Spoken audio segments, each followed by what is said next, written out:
Bir səhabə olub Peyğəmbərin dövründə. Müshəb ibn Ümeyr. Çox xahiş eləyərdim ki, bunun barəsində hardasa məlumat tapsaz mütləq oxuyun. Çox qeyri-adi bir insan olub bu. Çox qeyri-adi bir insan olub. Müshəb ibn Ümeyr. Məkkənin ən tanınmış cavanlarından olub. Bütpərəstlik vaxtında, şirk vaxtında. Ən tanınmış, ən gözəl simalı cavan olub. Mən bu xüsusiyyətlər ki deyirəm, siz bunlara diqqətlə qulaq asın. Və bu xüsusiyyətlər ki sayıram, bunları bir dənə fikirləşin zehninizdə, görün bunları tərk eləmək necə asan bir şeydir, yoxsa yox. Məkkənin ən gözəl simalı cavanlarından olub bu. Məkkənin ən bahalı ətrini bu vururmuş. Ən bahalı karvanın gətirdiyi ətri bu alıb vurarmış Məkkədə. Ən bahalı geyimlər, libaslar ki karvan gətirirdi, ticarət karvanları ən bahalısını bu alıb geyinirdi. Belə bir ailədə anası deyirlər pərvanə kimi başına fırlanırdı. Belə qulluğunda, xidmətində durub bunun. Evin tək bir dənə oğlu olub bu. Belə bir ailədə, belə bir şəraitdə bir neçə dəfə deyirlər Peyğəmbərlə görüşdü. Görüşəndən sonra Peyğəmbər bunun qəlbini fəth elədi. Aldı qəlbini. Bu elə də qeyri-adi bir sözdür, amma qeyri-adi bu tərəfidir ki, bu Müshəb də Peyğəmbərin qəlbində yer almışdı. Bu da Peyğəmbərin qəlbinə girmişdi. Peyğəmbər çox insanların qəlbini fəth eləyə bilər. Amma bunun istedadı necədir ki, bu Peyğəmbərin qəlbində yer götürüb özünə. Peyğəmbər bir xüsusi sevirdi, aşiq idi ona. Peyğəmbər ona. Bir dəfə evdə namaz qılırdı gizlin, xidmətçilərdən biri gördü. Gəldi tez anasına dedi ki, gözün aydın, oğlun iman gətirib. Namaz qılır bu, Peyğəmbəri qəbul edib bu. Çağırdılar bunu, başladılar təhdid eləməyə. Sən nə edirsən? Sən Peyğəmbəri qəbul eləməməlisən, sən namaz qılmamaz. Təhdid elədilər bunu. Nə qədər imkanı var idi bunun, hamısını aldılar əlindən. Və həbs elədilər evə.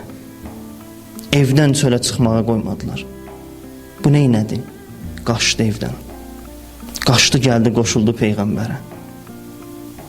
Bir cavan dünyanın bütün naz neymətlərinin hamısını qoyur bir kənara. Qaçır evdən, gəlir Peyğəmbərin yanına. Gəldi Peyğəmbərlə Məkkədən gedib Mədinəyə. Peyğəmbər Mədinədə onu imam cəmaat qoymuşdu. Elə bir cavandan söhbət gedir ki, heç kəs deyə bilməz ki, o maddi bir şey üçün, pul üçün, məqam üçün, hörmət üçün Peyğəmbərin yanına gəlib. Çünki onun ona ehtiyacı yox idi. Onda var idi onun hamısı. Heç kim deyə bilməz ki, bu məqam üçün gəldi, pul üçün gəldi. Heç kəs bunu, çünki bunun hamısı bunda var idi. Bunların hamısını atıb gəlib Peyğəmbərin yanına. Peyğəmbər özü deyir ki, Müshəb dünyanın bütün naz neymətin Allaha görə atıb gəlib mənim yanıma deyir. Uhud döyüşündə də şəhid olub bu.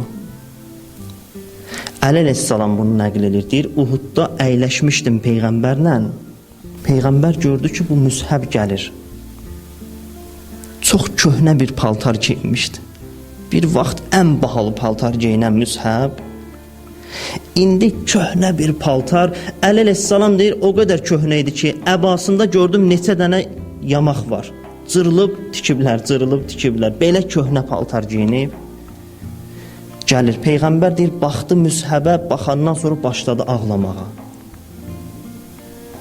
Cavan bilmirəm, hara çatıb ki, Peyğəmbər buna baxır, ağlayır. Əli əleyhissalam deyir, Peyğəmbər mənə dedi ki, Əli, bunu görürsən? Dedim, hə. Dedi, bu Məkkənin ən naz neymətlə, ən ərköyün böyüyən cavanı olub. Ən ərköyün insan idi bu Məkkədə. İndi elə bir paltar geyinib ki, heç kim bu paltarı geyinməz. Kimə versən, deyir, mənə məsxərə edirsən. Bu paltar geyiniləsi paltardır ki. İndi bu belə paltar geyinib gəlir.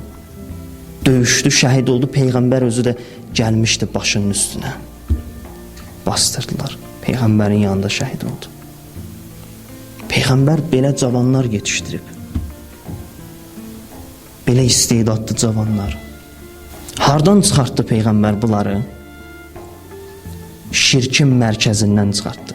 Məkkə şirkin mərkəzi idi. günahın mərkəzi idi, fəsadın mərkəzi idi Məkkə. Elə bir yerdən söhbət gedir ki, fəsad, günah, şirk, bunlar hamısı toplaşıb mərkəzdən belə bir dənə cavan çıxardır. Özdə əqidəli cavan. Möhkəm sütunlu əqidəsi olan bir cavan çıxardır və bu cür yetişdirir. Allah bizləri Peyğəmbəri və imaməti tanıyanlardan qərar versin inşallah.